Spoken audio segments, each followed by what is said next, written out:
जी के धर्म पिता वायु थे, इसी कारण उन्हें पवन पुत्र के नाम से भी जाना जाता है। बचपन से ही दिव्य होने के साथ साथ उनके अंदर असीमित शक्तियों का भंडार था। बालपन में एक बार सूर्य को पका हुआ फल समझकर उसे खाने के लिए उड़कर जाने लगे।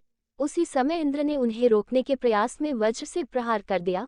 वज्र के प्रहार के कारण बालक हनुमान की ठुड्डी टूट गई और वे मूर्छित होकर धरती पर गिर गए। इस घटना से कुपित होकर पवन देव ने संसार भर में वायु के प्रभाव को रोक दिया, जिसके कारण सभी प्राणियों में हाहाकार मच गया। वायुदेव को शांत करने के लिए अंततः इंद्र ने अपने द्वारा किए गए वज्र के प्रभाव को वापस ले लिया। साथ ही साथ अन्य देवताओं ने बालक हनुमान को कई वरदान भी दिए।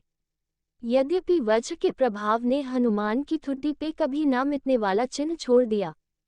तदुपरांत जब हनुमान को सूर्य के महाज्ञानी होने का पता चला तो उन्होंने अपने शरीर को बड़ा करके सूर्य की कक्षा में रख दिया और सूर्य से विनती की कि वो उन्हें अपना शिष्य स्वीकार करें। मगर सूर्य ने उनका अनुरोध ये कहकर अस्वीकार कर दिया कि चूंकि वो अपने कर्म स्वरूप सदैव अपने रथ पे भ्रमण करते रहते हैं, अतः हनुमान प्रभावपूर्ण तरीके से शिक्षा ग्रहण नहीं कर पाएंगे। सूर्य देव की बातों से विचलित हुए बिना हनुमान ने अपने शरीर को और बड़ा करके अपने एक पैर को पूर्वी छोर पे और दूसरे पैर को पश्चिमी छोर पे रखकर पुनः सूर्य देव से विनती की और अंततः हनुमान की सतात्यक दृढ़ता से प्रसन्न होकर सूर्य ने उन्हें अपना शिष्य स्वीकार कर लिया। तदुपरांत हनुमान ने सूर्य देव के साथ निरंतर भ्रमण करके अपनी शिक्षा ग्रहण की।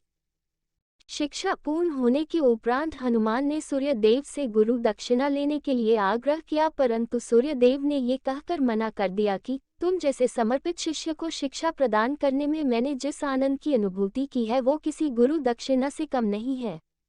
परंतु हनुमान के पुनः आग्रह करने पर सूर्य देव ने गुरु दक्षिणा स्वरूप हनुमान को सुग्रीव धर्मपुत्र सूर्य की सहायता करने की आज्ञा दे दी। हनुमान के इच्छानुसार सूर्य देव का हनुमान को शिक्षा देना सूर्य देव के अनंत, अनादि, नित्य, अविनाशी और कर्म साक्षी होने का वर्णन करता है। हनुमान जी बालपन में बहुत नटखट थे। वो अपने इस स्वभाव से साधु संतों को सता देते थे। बहुधा वो उनकी पूजा सामग्री और आदि कई वस्तुओं को छीन झपट लेते थे।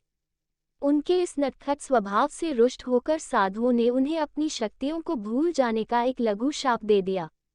इस शाप के प्रभाव से हनुमान अपनी सब शक्तियों को अस्थायी रूप से भूल जाते थे और पुनः किसी अन्य के स्मरण कराने पर ही उन्हें अपनी असीमित शक्तियों का स्मरण होता था।